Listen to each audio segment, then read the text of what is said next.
विस्तारवाद के शातिर शिकारी चीन को घेरने का प्लान एक्टिव हो गया है। हिंद महासागर में ऐसा शक्ति प्रदर्शन होने जा रहा है जिससे बीजिंग के लिए खतरे की घंटी बज गई है।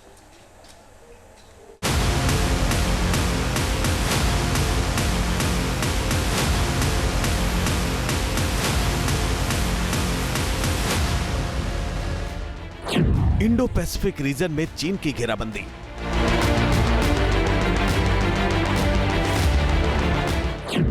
भारत पहुंचा यूरोप का सबसे ताकतवर युद्धपोत।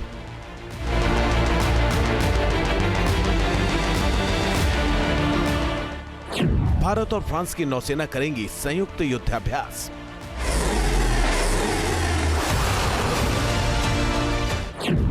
गरजेगा राफेल, ड्रैगन की दादागिरी पर लगेगी लगाम। यूरोप का सबसे ताकतवर परमाणु aircraft carrier Charles de gall Goa तट पर पहुंच गया है। चार्ल्स डी गॉल फ्रांस की नौसेना के कैरियर स्ट्राइक ग्रुप के साथ हिंद महासागर में पहुंचा है। खास बात यह है कि फ्रांस ने करीब 40 साल बाद अपने कैरियर स्ट्राइक ग्रुप को इंडो पैसिफिक रीजन में भेजा है। फ्रांसीसी नौसेना का यह बेड़ा गोवा के समुद्री तट के पास भारतीय नौसेना के साथ वरुणा नौसैनिक अभ्यास में हिस्सा लेगा। इस ड्रिल के दौरान दोनों देशों को युद्धपोतों पर एक दूसरे के सैनिकों के काम करने का अभ्यास किया जाएगा। इस दौरान हवा, सतह और सबमरीन से होने वाले खतरों से निपटने की तैयारियों को भी परखा जाएगा।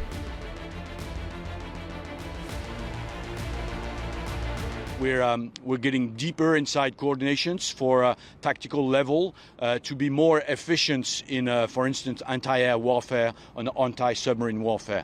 That's the good plan of working every year together. We're learning to each other and we're implementing processes in order to work better. Charles de Gaulle Rafale fighter jet से लैस है, जिसे भारत भी अपनी नेवी के लिए खरीद रहा है। भारतीय वायुसेना के पास पहले से ही राफेल मौजूद है। इस युद्धाभ्यास में राफेल फाइटर जेट की गर्जना भी सुनी जाएगी। And our Rafale fighters will carry out air-to-air interactions with the Indian Air Force. Bharat और फ्रांस की नौसेना के बीच ये युद्धाभ्यास इसलिए अहम है क्योंकि चीन लगातार इंडो पैसिफिक रीजन में दादागिरी दिखा रहा है। माना जा रहा है कि फ्रांस ने चीन को कड़ा संदेश देने के लिए ही अपने स्ट्राइक ग्रुप को इस इलाके में भेजा है। बताया जा रहा है कि कैरियर स्ट्राइक ग्रुप फ्रांस की नौसेना के मिशन क्लेमेंसो के तहत आया है ताकि इंडो पैसिफिक रीजन में समुद्री सुरक्षा को और मजबूत किया जा सके। We want to promote a free, open and stable Indo-Pacific space with all the regional partners in the context, of course, of international law. Bharat के बाद फ्रांसीसी नौसेना का बेड़ा इंडोनेशिया के लिए निकल जाएगा। वहां से ये दक्षिण चीन सागर होते हुए जापान भी जाएगा। इस पूरे इलाके में चीनी नौसेना दादागिरी दिखा रही है और पड़ोसी देशों को डरा रही है। अमेरिका के बाद फ्रांस ही एकमात्र ऐसा देश है जिसका परमाणु विमान वाहक पोत भारत पहुंचा है। चार्ल्स डी गॉल को यूरोप का सबसे शक्तिशाली युद्धपोत माना जाता है। परमाणु हमला करने में सक्षम और करीब 42,000 टन वजनी ये एयरक्राफ्ट कैरियर कई विशेषताओं को समेटे हुए है।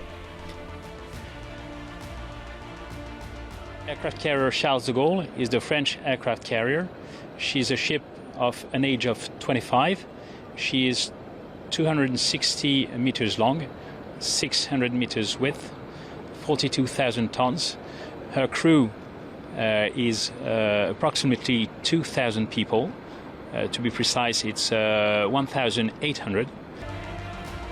भारत के साथ संयुक्त युद्धाभ्यास से पहले फ्रांस ने भारत को 1998 से अपना सबसे करीबी रणनीतिक साझेदार बताया है। दोनों देशों की नौसेनाओं ने साल 2021 में भी संयुक्त युद्धाभ्यास किया था। हालांकि चीन की दादागिरी का जवाब देने के लिए इस बार और भी बड़े पैमाने पर युद्धाभ्यास किया जा रहा है। दोनों देश तस्करी, अवैध मछली पकड़ने और हिंद महासागर में राहत और बचाव अभियान में भी एक दूसरे का सहयोग करते रहे हैं। Team news nation. News nation अब व्हाट्सएप पर खबरों की ताजा अपडेट के लिए न्यूज नेशन के इस QR कोड को स्कैन करें।